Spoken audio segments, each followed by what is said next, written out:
We're people pleasers in our industry, and that's kind of what keeps us going a lot of the time, is people wanting you.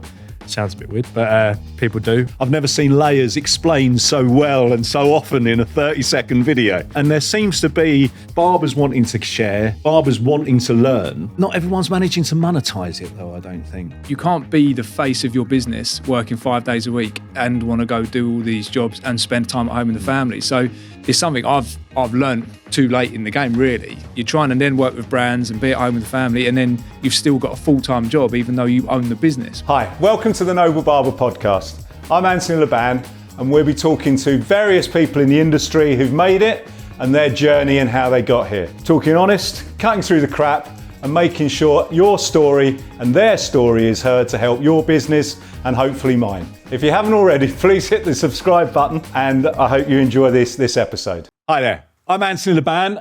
Welcome to another episode of the Noble Barber podcast.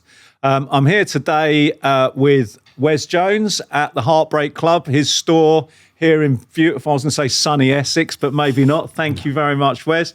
And Dean Gleason. Hi, Dean. Thank you from Mengo, up the road, actually, isn't it? Not Yeah, not far. away? Thanks for making the journey. No, So maybe we can do a quick, as I haven't spoken to you before, Dean, maybe you could give us a little bit of a run through of how you went from not being a barber to being the UK leading wild educator now. Yeah. If that's all right. So yeah, my name's Dean Gleason. As I was saying, on my barber shops in Leigh-on-Sea, Essex. Been there for 10 years now. Been in the industry for 18 years now, I think it was. Started off as a hairdresser originally, under Adam Sloan. Got trained by Adam Sloan in women's hair, and then kind of carved my path into like the men's division. It was, I was cutting men's hair before it was trendy to cut men's hair. So it was kind of, went to work for Adam's son, worked there for a while, and then had a completely flip career change, went into tattooing for a little while. All right. Done that for 6 years, and then came back into it, always cut hair alongside the tattooing, but then went back into that. And that was when the kind of passion really got lit for it. Opened my own shop, and then got into working a few shows. And it was, with regards to what you're saying with Wild, like, I've always used Wild my whole career. It's all, I think I've still got my first set of corded super tapers that if I plug them in now, they'll probably still work. So I didn't really know where that was going to go, but it's always something that I wanted to be part of. I mean, you walk into Salon International, as soon as you walk through the door, Wild's biggest stage, lit up, Simon's on stage, like, you know there's a presence there. So it's always, when I've walked past it, I was always inspired and motivated by them. I didn't really know what that was going to kind of come into fruition. And then just started doing a bit of social media from creating my own videos, which kind of got seen, and then went into a little bit of a collaboration with them, and then stayed in contact, got brought onto the pro team, and worked my way through the ranks to now be lead educator UK, which I'm very grateful for. Congratulations, so, thank mate. you very Thank much. You, yeah. And Wes, can we have a little run through? Can't really keep up with that. You can pad, I don't mind. Yeah, I was kind of. I suppose my journey was started at 14. Knew I wanted to cut hair. I'm gonna make this really quick because it's a long story. Knew I wanted to cut hair. I was really into football, so I was essentially copying footballers' haircuts on myself at home. My mum was a trainee hairdresser, so she just left clippers and God knows what laying around the house just so I could start meddling around with it.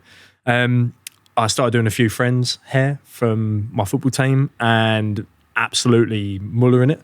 And with that, the local barbershop that I used to go to caught wind of it, and they said, "Look, we know you've been, cutting your mate's hair, and it's not going very well. Why don't we teach you?" So I was 14, needed some money. I was like, "Yeah, all right, cool." To be honest, at that point, I didn't see it as a longevity thing. I was just like, "Cool, if you can give me a few quid, buy some new football boots, then great." And I just started, and instantly I thought, I actually got a bit of a knack for this, and started cutting hair, my mates, but in the shop, getting watched. And it was split down the middle, so it was barber shop one side and hairdressers the other. I had no intentions of doing hairdressing. Next thing you know, start getting asked to shampoo some ladies' hair. They start giving me 50p and a quid. And I'm like, yeah, I like this. This ain't bad.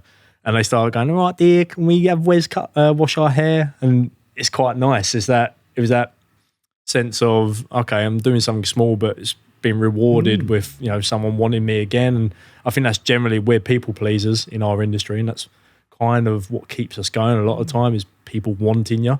sounds a bit weird, but people do. And I got that really early on and thought, you know what, I can see something here. So trained in both. Eventually I left hairdressing behind because I think it was more organic for me to cut men's hair. And then, just went on, worked in shops, learning from people, learning the social side of it. I was in bands and done a lot of music. So I was like really trying to work my way into how I could bring hair into that as well. And that fell into events, started putting together music events, which kind of led me to be more comfortable in front of people, and know how to work a crowd and, you know, smile and be present. And eventually that led into doing the same thing, but with barbering. I thought, you know, if I can share something like I shared my music, if I can do it with a smile on my face and, you know, be really honest with people, because that's what I was doing. I was a singer-songwriter, writing stuff really from the heart, exposing myself, and, you know, not in that way, but exposing my, you know, my feelings and, you know, putting yourself on the table for people to judge. And barbering on a platform is very much similar because everyone does it differently, just like music, and you're putting it out there for people to judge. And I found myself okay at that. I found myself quite comfortable going, here's what I do, make of it what you will. Hope you've learned something from this. And it led on from there. And then, got the shop, and that's been 9 years now, and just grown from there. And I've been very fortunate to work with some wicked brands along the way. Brands like Ruzel and Babyliss and Andis. And I'm in a sort of position now where I'm sort of floating through and doing my own thing, trying to work out where to go with it all, which has been, it's great. And, you know, obviously watching Dean's journey has been incredible. Didn't see that long ago. We was having a conversation in COVID about what happens, and, you know, trying to back and forward a few ideas. I think you was sort of thinking, where do I go? Like, what do I do? You know, and I remember one of the things thinking, well, I knew what you'd done anyway, organically behind the chair. And I thought, if he can put this for the world to see, you'd be laughing, and look where he is now. Yeah, well done. So it's all because of me. Just There's always someone that's going to take the credit. It's none of your hard work at all, is it? But I mean, interestingly, you know, 10 years, 9 years, you've both done this kind of main part of your careers, which I guess is more kind of spotlit, which you've both done lots. You know, you feature most of the big industry events. I've seen both of your presence on industry mags and so on. And you've both been store owners amongst that period. You know, for the last 10 years, your career's been business owner and personality, I guess. How does that balance? How do you find that works? I mean, obviously with Wild, presumably you have a fairly firm calendar to work around, and you're the same. You know what's coming up. You know when and when you can't be in the shop. But how does the balance work? How do you settle? I mean, for a while, I didn't have balance, but it's because I was new to it. I was excited about everything, and you just say yes to everything because it was all.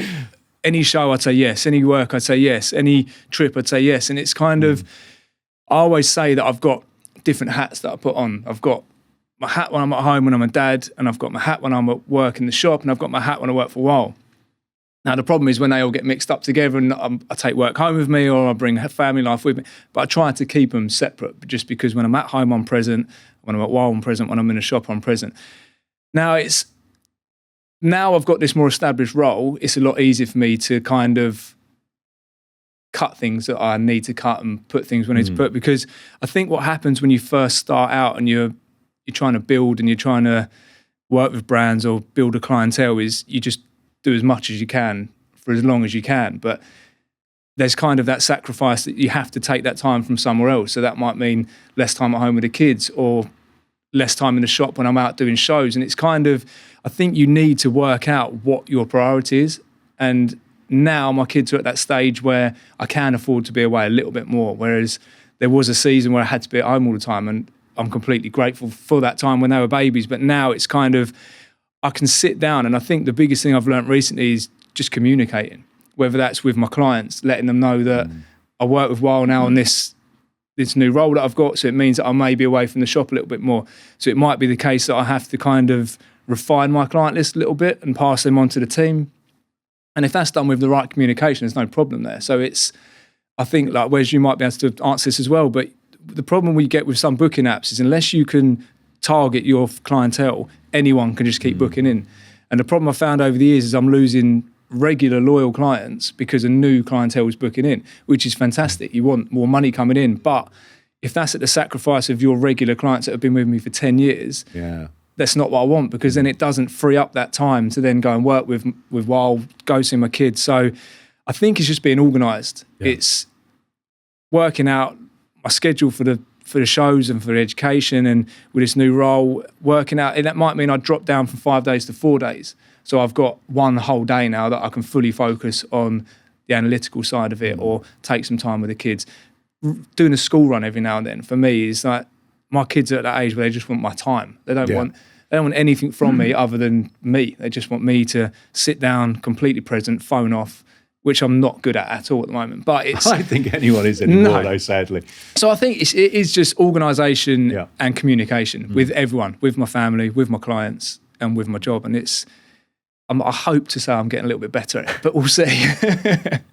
And do you find, though, I mean, have you also got someone here that you can, presume you've got someone in the store that you can rely on when you're not there? Yes. Yeah. Do you find the same? Or do you find that everything gets crammed into Sunday morning trying to get everything done? Do you know what? I think, like, just to step it back a bit was, this whole thing we do, over the last, I'd say, 2 years, I've asked myself the question every single day, multiple times a day, why do we do it? And I keep relaying that question to everyone I meet, to any young person who wants to get into our industry, to older people who are stepping out of it. Like, you just got to have a why for everything. Whether that's why you go do a hair show, or as simple as why do you have a shop, And I've literally put it down to two things. You either have your own shop, or you get into stage work because it's either ego or it's a flicker of hope. And what I mean by this is, the ego is almost the FOMO, the fear of missing out, the feedback you get when you teach someone and they go, oh, that was really good, thanks for teaching me that. Ego is a strong word, but that's what it is. It's fueling that. It's that positive feedback going, I enjoyed that reaction from what I just did, from that education. I really enjoyed that person learning something, going away and doing it. Fear of missing out on that's quite big. Fear of not being in that position. And the other reason why you could do it, the sparkle or the little glimmer of hope, is hope that it could potentially be financially viable to go and teach. It's a good day rate. Why wouldn't you do it? That could build. And that goes for the same as having a shop. We have a shop because, the ego side of it is you get to call it what you want, you get to style it like you want. You maybe have your name on the shop. That's great. Your customers come in, they're happy. That's feeding that ego every time. The glimmer of hope is one day this could actually pay for me to have a very nice pension, a very nice house, provide for my family.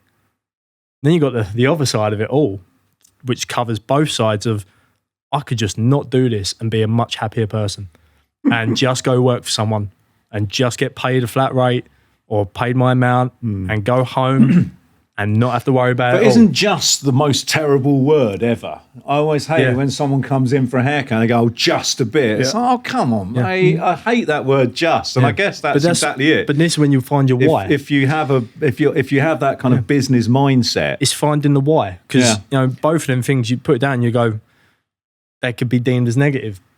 I personally see it as a positive. I look at it and I go, if I think like that about both of these sides of my industry, I'd drive myself nuts. What is the initial thing I do is I think of my why. Why do I do what I do in this moment in time? I do it to put food on the table for my family. I do it for my own satisfaction because I love teaching. I love getting myself out there. And I do it for maybe the glimmer of hope is that my family see me working hard and they take that into their life, and they do. When my daughter grows up, she'll do the same thing. I think there is another layer to that though as well. Like, I completely agree with what you're saying, but for me, the other layer to it is giving back to the industry a little bit. Yeah. one of my projects I'm working on at the moment is with the fellowship. I do a lot of stuff with, I'm team lead for it's a great Project Men and Media. Project Media. And the whole day, it's all done to give back to the industry. And it's for me, like when I was going to shows, I would use those platforms for inspiration, motivation, and kind of look at them to kind of drive my career. So to be in the position I'm in now, it'd be selfish of me not to want to give back to the industry. So it's whether that's young apprentices coming through or seasoned barbers and hairdressers that are kind of looking for a bit of upskilling. If I can provide a platform that, whether that's through social media or days at Well Academy or even in the shop, if it's something that I can kind of pay homage to and relate that back to someone, then I want to be able to do it. So I completely understand what you're saying, but from my point of view, it's more on the lines of, I'm fortunate enough to be in a position now where I can kind of tailor make what I want to put out there. Yeah. As much as I'm working for a brand, I can kind of tailor how I get that message across. Yeah. And it's something that I don't really want to take for granted, because it would be, of course there's that side of it where I'm up on stage. It's a great feeling when you get your name announced and there's people clapping and cheering, but it's being very mindful that when you're there, that what message you're putting out, because we discussed it earlier and it's something we'll probably go into, but the industry's in a kind of pivotal point at the moment where it's going very social media, influencer, lifestyle, and it's detaching itself from real barbering effectively. So it's, when I'm up there, one of the messages I kind of try and get across is bringing it back down to earth a little bit, that it's, you still need to cut hair, and there's nothing wrong with enjoying just cutting hair. Yeah. Like my business partner never wants to do shows, never wants to do education. He's happy 5 days a week servicing his clients. And we've lost touch with that. I don't think there's a problem with that. But everywhere you look, that's not enough, according to people. I think we are stuck in that point now where, the kind of, that people want to be a social media influencer before they've really gained any right to influence. And I think that's a big issue. And actually, it's not just barbering. I think every industry is filled with people who are working really hard, doing their job, going in and doing it. And there's always one or two superstar legends that make it to the top that the media focus on. I think with us at the moment, barbering seems to be all the focus is on that, on that side of things. But I do like that. I think we nicked it off of Denzel Washington at one point, isn't it? You learn it, then you earn it. Yep. Then you return it, and I quite like that as a run through, and it's obviously going well. And we do certainly seem to have this passion for education at the moment, or this hunger for education. Talking about social media, you can't scroll for more than a minute or two without someone educating you about anything. About something. Certainly in barbering, I've never seen layers explained so well and so often in a 30-second video. But there's a hunger for it and there's a passion for it, and there seems to be barbers wanting to share, barbers wanting to learn. Not everyone's managing to monetize it, though. I don't think. No, I don't think that's an issue. Like the thing, like touching what Wes said, what your why is. One of the things that I teach in the academy or when I'm in my shop is you need to work out what your goal is with social media. It's the why, isn't it? Yeah. Like for me, when I started doing my social media, my goal was to get seen by a while. So it didn't matter if I only had one view, as long as that one view was well. Whereas people get so stuck on wanting millions of views. Most of them aren't even in this country. They're not going to come put money in your till. They're not going to spend money on your shops. And it's kind of targeting. Do you want to work with brands? Do you want to build a clientele? Do you want to sell your own products online? And then that's where you can tailor your social media to suit your needs. Whereas when you're just blindly posting and, like you say, trying to educate the same as everyone else, it's not sustainable because you don't even know what you're putting it out for, let alone your own audience. So if you look back through my social media, it become very targeted. It was all the videos were switched from lifestyle to educational, on brand with WOW, educational haircuts, on trend, because the goal was to become useful to WOW. And it's, once you work out what that is, whether that is monetization through the platform or to get paid by a brand to do work for them or to get work from working shows to get noticed, I think you just need to know what that why is, like Wes said. Yeah. I think a lot of young people that I speak to, if they ask me anything about social media, it is just the plain question of how do I get big in social media, which I return that question with why do you want to? Because I think a lot of people don't, or younger people, not necessarily younger people, a lot of people in general have never done it. They don't understand why they want to be it. They just know they want the numbers. And, you know, there's a lot of people I turn around and be like, a lot of people say, how do I learn? Like, I'm watching these videos and stuff, and I'm like, that's fine. Like, in a world full of educators, be happy being a student. Like, I've got myself into that rut before. I've got thinking I need to post up. Don't know why I need to post up, but if I don't, I'm going to get left behind. Like, and it's an irrational thought. Your customers will find you either way. Like, yeah, can you generate some new clientele? Absolutely, through social media. Keep it organic. But we've got people as young as, you know, a couple of months outside of college trying to do educational videos because they think that that's the thing they need to do to succeed in our industry, which I'll be completely honest, your clients don't care if you know how to do a reverse graduation and showing everyone online. That what they might care about is you providing a clean work surface, you explaining yourself on social media, your hobbies, your personality traits. That's the sort of stuff that people buy into. They might like your videos, but I think a lot of people just feel like if I don't do that, then I'm screwed, which we need to rewire that way of thinking. It's interesting because it is very much that kind of, it's a very crowded marketplace now. You know, we were talking about this a little while ago when we started the podcast.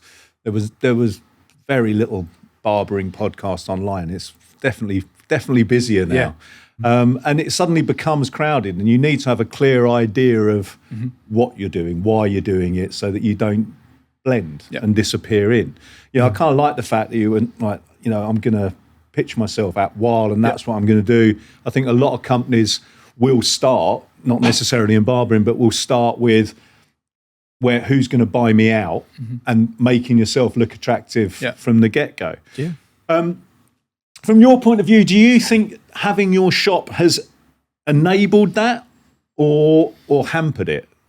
Looking at your careers now, does the shop get in the way? At times, because it's another thing to focus on. But I think it's also giving me that drive and purpose, because I think if you're just renting a chair somewhere, there's nothing anchoring you. So I think you could kind of get carried away a little bit. If I didn't have somewhere to look after and grow and kind of put my passion into, I think I'd be off everywhere. I'd be traveling around, renting shops, different places. And I need that kind of stability. I need that place to kind of humble me a bit and go, right, you can go do all this, but then you come home and this is here. And it's having a foundation. Yeah. And for me as well, with a shop, having a team around me, we touched on it earlier, remove everything in this industry. You do it because you need to earn money. So by having a shop and a team behind me allows me to go and do the shows, and there's still money coming through the till. If it was me purely renting a chair on my own, if I go work a show, I'm losing that money. And then you're kind of putting all your eggs in one basket. If you go work for a brand that doesn't work out, the income's gone. If you go work a show and it doesn't get paid, the income's gone. So I've liked having that balance of being able to do all that, but know that I've got a steady clientele plus barbers that are earning me money in the shop. It's having the setup right. It's like what you said earlier as well about new clientele, old clientele. So when it works as a business owner, it's when you've got staff that look after the shop, staff that support what you want to do as well. Because it's very easy for people to get bitter. I've been there where I've been away for a weekend, Salon International, whatever, and guys are like, I've heard it with staff amongst my own, which thankfully they're not here no more. And they'll be like, oh, he's off again. Yeah, we'll stay here and work. It's like, do you actually know what I go and do at a hair show? I'm not going there to, shave my legs. I'm going there to get involved and actually earn some money and do the industry some good and do myself some good. And it's, at that point you have to look at your foundations and look at your surroundings, go, right, how can I build something that supports the next stage, and that, whether that's educating or going to open up another shop, it doesn't matter. The minute you step out the door, you're doing something which people around you might not think is relevant to them. So I think my biggest thing was going, right, if I leave the shop, am I going to cost the shop? Yeah. And if I am, then I've got to do something about it. if me not working one of the days because I've gone to do something else, and it's essentially there's no financial input back into the business, it's not worth me doing, because ultimately this is what pays me to live. The other stuff is, it's great, but it all has to work in tandem with each other. So I've had times where I've been lacking on staff, and I've already given my obligation to go and do a show, and I'm thinking, financially, this is actually going to do me in. But then it's knowing that, being aware of it, because I think, again, it's people can get sucked into just saying yes to everything. Like we've said, we've both probably definitely been there, where we've just gone, yep, I'll do it, yep, I'll do it. And then before you know, you're like, oh God, like, how can I, go away and do that when I've got a staff in Marbella?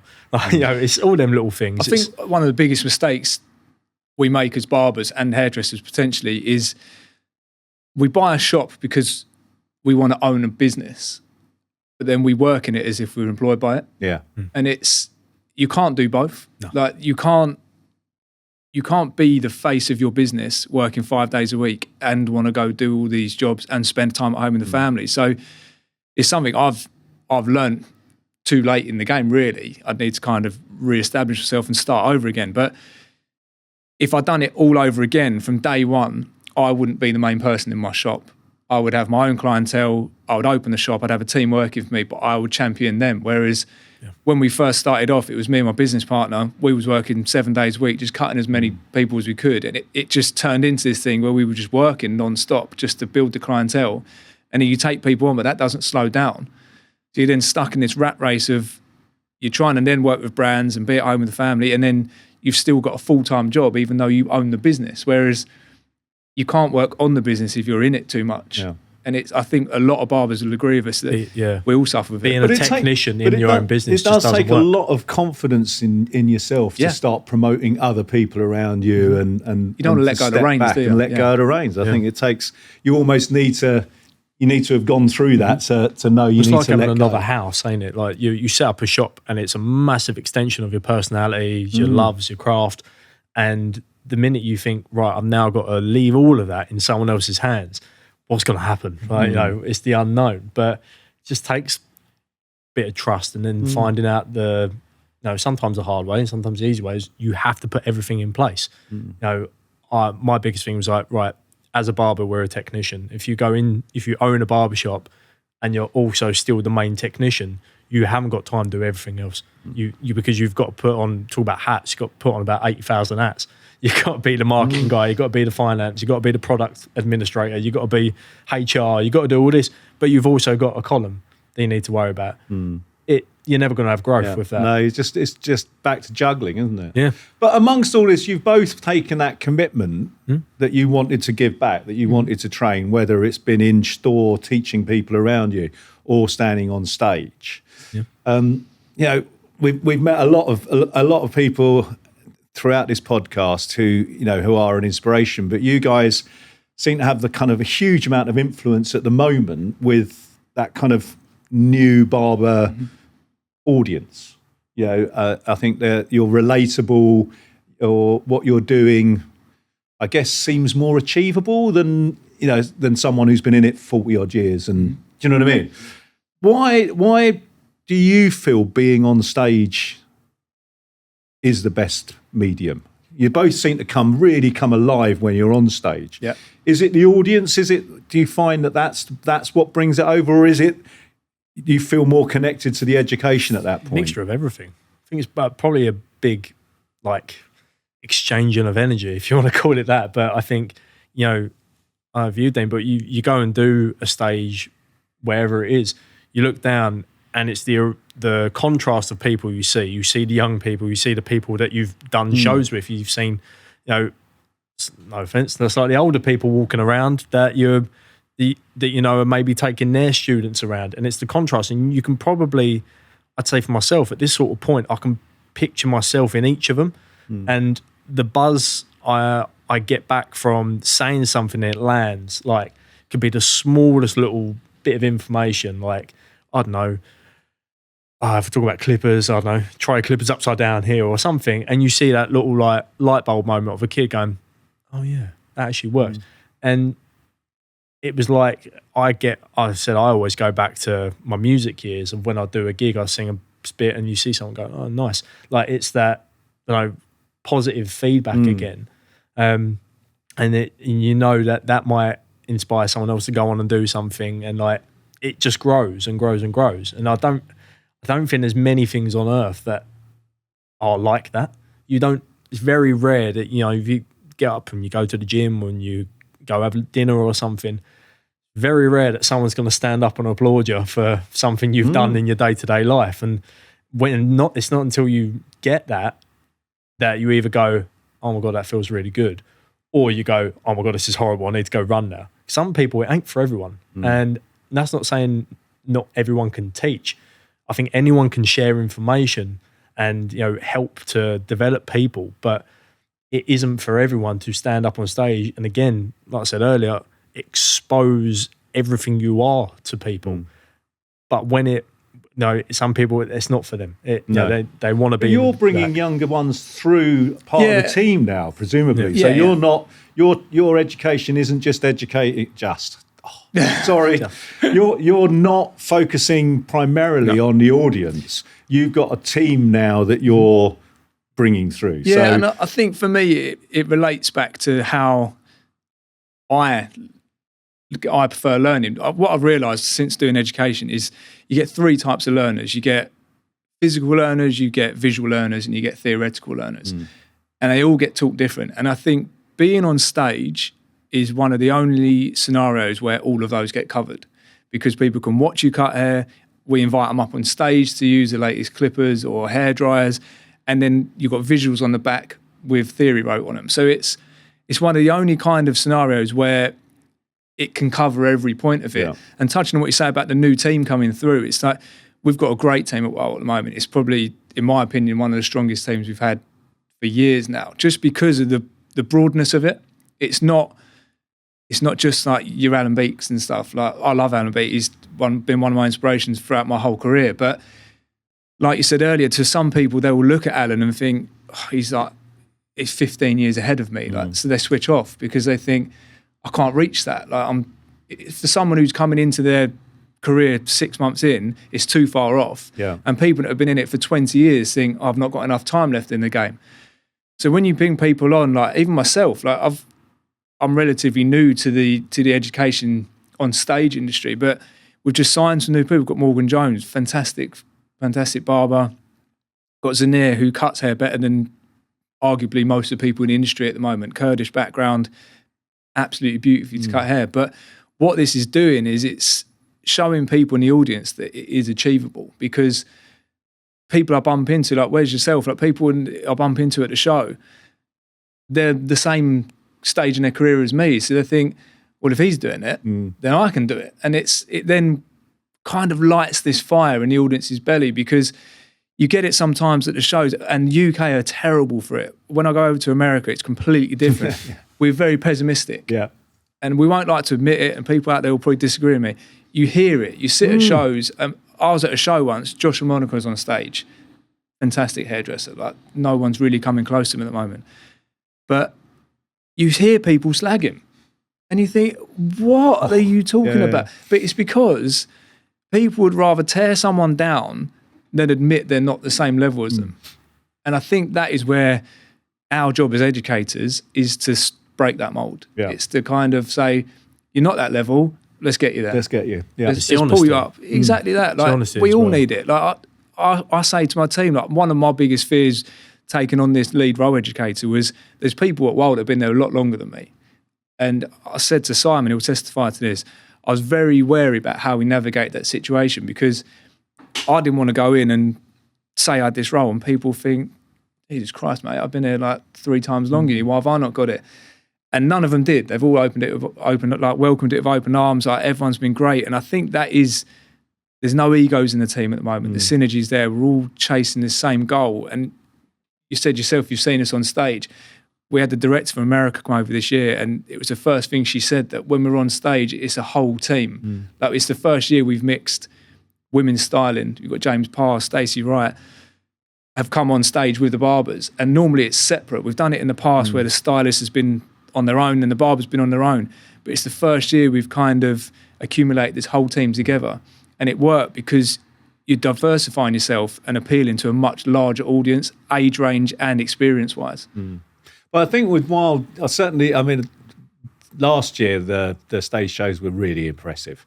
And I think they were the first team that I'd really seen running a really smooth, it runs like it's a store. Do you know what I mean? That you're not all individuals working on your own thing. There seems to be, as you would in a store, chatting amongst yourself, sharing between each other as well as the audience.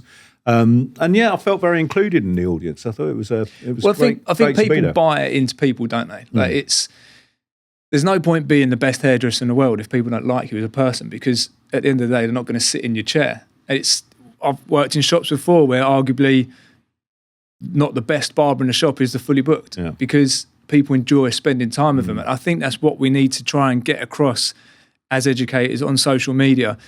Something that I've kind of been researching, looking into and trying to do myself at the moment is you can build something called parasocial relationships. Parasocial relationships are what you get with actors, footballers, musicians, where you feel like you know them, but you've never met them. And that's kind of what we're trying to do as a team with WOW at the moment, because you want to have this presence that when people turn up to the show, they go, oh, it's Wes Jones, or that's Cal Newsom, or it's Alan B. And they'll listen to you because you're valuable to them, because they feel like they know you. Whereas there's no point me jumping up on stage and going, oh, I'm the best, I'm great at cutting hair, listen to what I've got to say, because I wouldn't listen to that. So I can't expect someone else to. No. Oh, there were a few at Salon this year that were telling us that they were the greatest. Let's hope they're not back again next year. But no, I think that really is interesting. I think it's that connection. And as people, I've met you several times before, Wes. I've met you a couple of times. That approachability is something that really comes across. And I think good barbers, and generally the most successful business people, are that kind of communicator, are able to share. And it's not about showing off. And I think that's really interesting. I've seen you on stage, and like I say, I get the ego bit. You've got a crowd of people that are appreciating what you're doing. I love it. But I don't think that's not what you're doing at the time. I could see the kind of sharing part of it with both of you, and I've seen you work, that you're enjoying being there in the moment. I always, I've used this line all the time. It's showing how, not showing off. But my thing with the ego side of it, it's probably the wrong word, but it's kind of how I interpret, that release of endorphins. That getting back something when you're doing it for someone else, but you get a massive amount of something back. It's validation, isn't it? It's validation, yeah. In which, I'd argue if you spoke to 10 educators or 10 people who stand up on stage, 9 of them will say it's amazing when you get a crowd, clap. Doesn't matter what for. If you say a funny joke or you do a nice haircut, if people clap, you're like, oh, that's cool.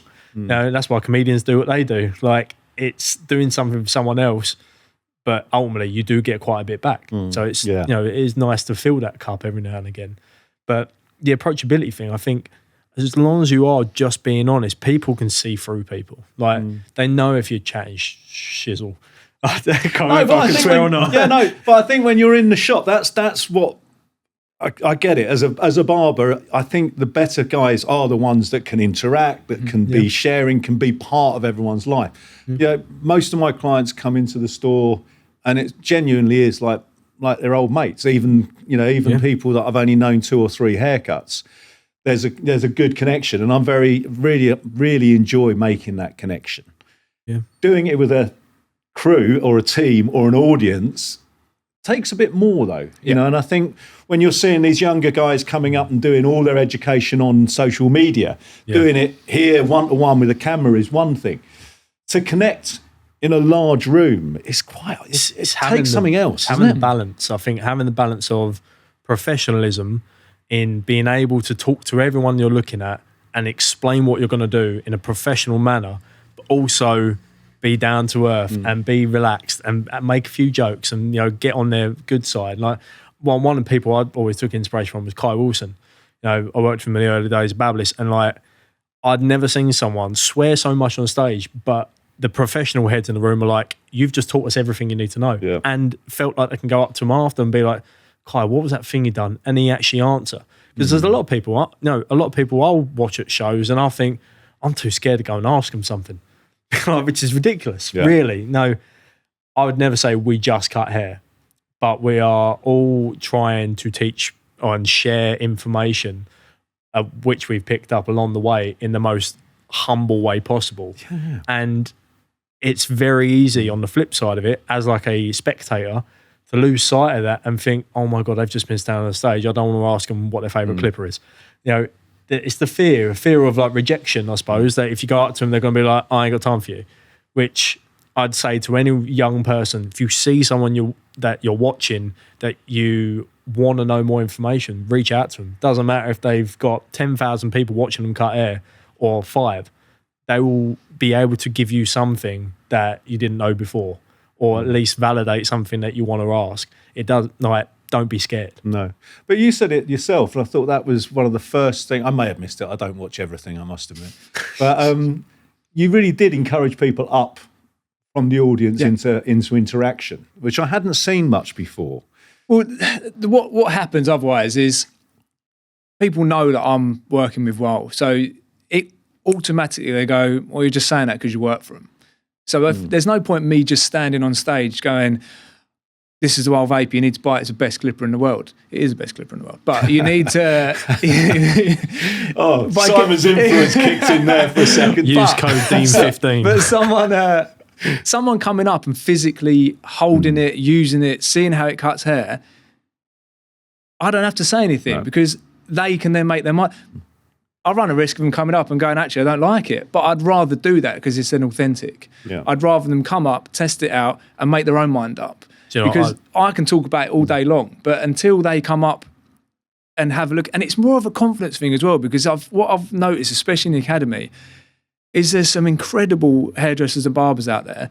They just don't believe it themselves. And it's getting them up, kind of facing that fear and having a go at it. And if that's all I take away from the show, and kind of have that little bit of a kick that they want to go back in the salon and get excited, then I've won, in my opinion. But it's having, like you're saying, educating to a whole audience. I think one of the things I like most about Wild Women on stage is there's someone for everyone. Because you'll notice when you're watching, some people will be watching Cal, because he's got his fades, he's got his social media, he does his self-haircuts, and he's appealing to his audience. But then you'll have Mick Damiano, who's probably one of the best presenters we've got. Energy-wise, charisma, he'll pull a crowd in from anywhere. So you'll get people, especially in the world of barbering, people that are getting into educating will lean on him a bit because they want to take a bit of advice from him. You've got Alan. So what you'll find when you watch the Wild stage is, or any stage that have got a team of people with diversity, is different people will watch different people. And I think that's the key to having a successful team, is having people on there that can cover a whole broad spectrum. Because if I went up on my own, there's no way I'd please the whole audience, because not everyone's going to relate to the way that I teach. You're doing, yeah. No, I see that. And I've seen you on stages with really different barbers. It's, and that's really is, it's that kind of, bit of licorice, all sorts. There's something in there for everybody. It's hard because I've done a lot of stuff on my own, and it's exactly that. You know what? Doing something on your own, you go one or two ways. You get right involved with it, and you kind of use it as a bit of like, right, I'm on my own here. Let's make it work. And you pull something out your ass, and you ask questions you never thought you'd do. There's a lot of times where I've done a demonstration. I've probably only done a quarter of the haircut because I've got offered people, like I said, come use the clippers. Give me a break for a second. I'm scared. Get people involved, and they love it. But there's been shows where I've done a presentation on my own, and I've been counting down, going, God, please hurry up, please. I've got 30 seconds, or I've got 3 minutes, and it feels like 3 hours because you haven't got other people to draw from. Where I've done shows with other people, and it's the best feeling ever. I've had some very fun solo sets, but when you're working with people, especially when you've got a different contrast of people, it's incredible. I remember doing a show with Jodie Taylor and Liam Campbell at Sal International, and I didn't really know them both very well, and I got brought on literally last second, and it was one of the best shows I've ever done to this day, because the back and forth, the bouncing off each other, what do they call it? Complimenting each other's work on stage, giving each other that little come mate, you're good. When you're thinking, oh God, how long have I got? Like, it just helps massively. And that's why for young people coming through educating, like young people in the Wild team or young people wanting to get involved with it, like this year, Modern Barber, I'm bringing on 2 young people with me who've never done stage work before. And it's going to be that sit down before and be like, look, we're here to work with each other. And like, whether you've done this or not before, like if you've not done it, we're going to get through it. It's going to be fine. There's going to be little things we can learn on the way. And just to see that reaction is going to be incredible. Perfect. Mate, I'm going to stop you there. I think we'll call that part 1. Nice.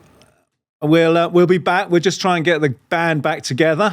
And we'll be back for part 2. Thank you very much. Welcome to the Noble Barber Podcast. We're always looking for interesting people and interesting stories. If you know someone or you are someone with a great story that you want to share, get in touch and come and join me on the sofa. Thanks very much for listening. I hope you've enjoyed the episode and we'll see you next time.